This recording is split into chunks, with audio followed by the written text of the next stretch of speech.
When I was in my early 20s and going back into my late teens, I knew I had a gift for speaking, public speaking. I had some gifts with music and worship, and it was just a great time in life. You know, a lot of people who were believers were really encouraging and spoke into my life and would just talk about my potential.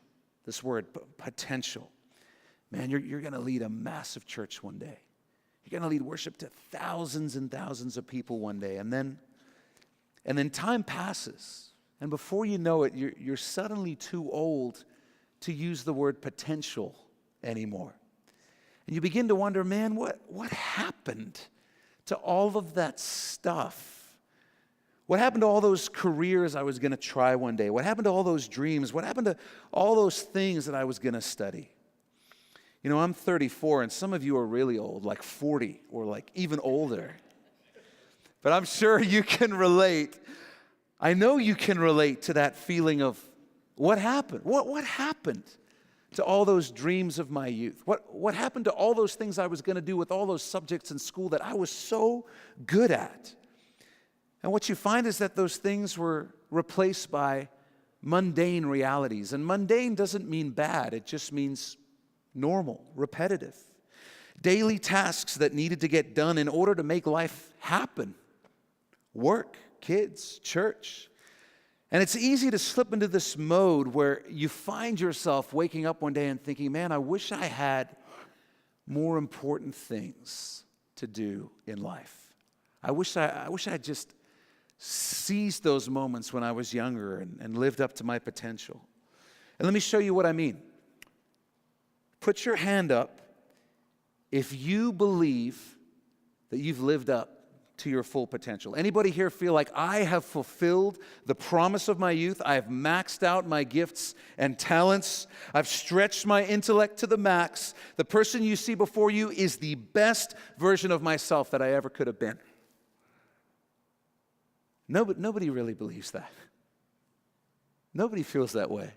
Isn't that unbelievable? Every single one of us believes we have wasted potential in our life. Every single one of us. But then I noticed the words of Jesus in this parable. I'm bringing this around because some of you are like ready to jump off a bridge right now. Hang with me. We're going to bring this thing home. But I noticed the words of Jesus in this parable. He says, "Well done, good and faithful servant. You were faithful over a few things. I will make you ruler over many things. Enter into the joy of your Lord." And the part that blesses me is where Jesus says, you were faithful over what? A few things. A few things. They weren't huge things. In the eyes of the world, they weren't important things. They weren't things that brought you acclaim and attention and applause and awards during your life. But Jesus will say, but I was watching. And what I saw was you being faithful in those few things. And that's all I was looking for from you.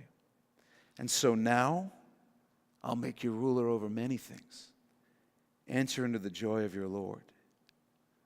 Paul writes in the book of Colossians, whatever you do, do it heartily with all your heart, as to the Lord and not to men. Do it like you're doing it for God, not for people.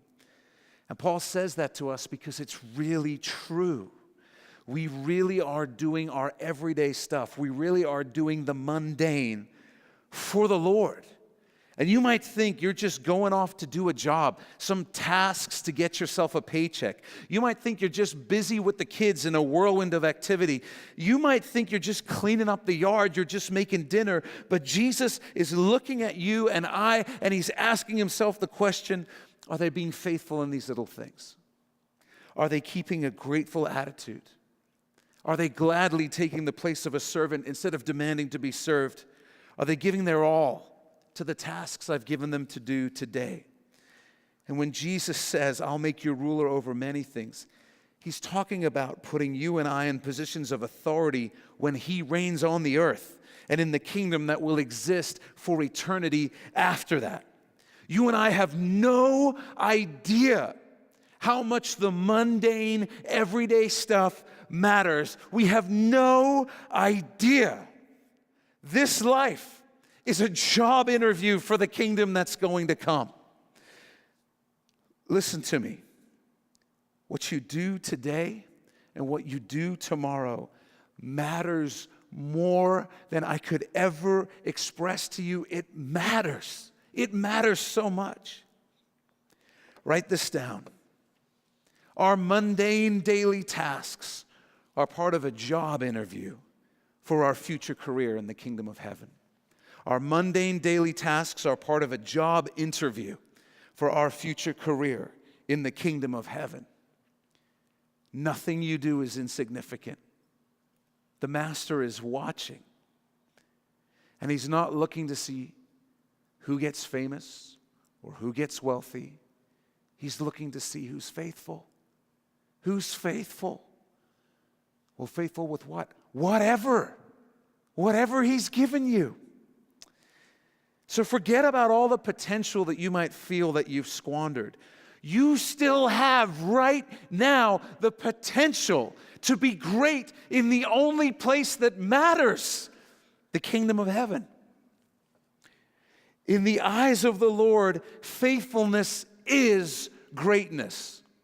Really take that in. In the eyes of the Lord, faithfulness is greatness. And so in the kingdom of heaven, anybody has the potential to be great if we'll just say right now, I choose to be faithful where I am with the life I've been given right now.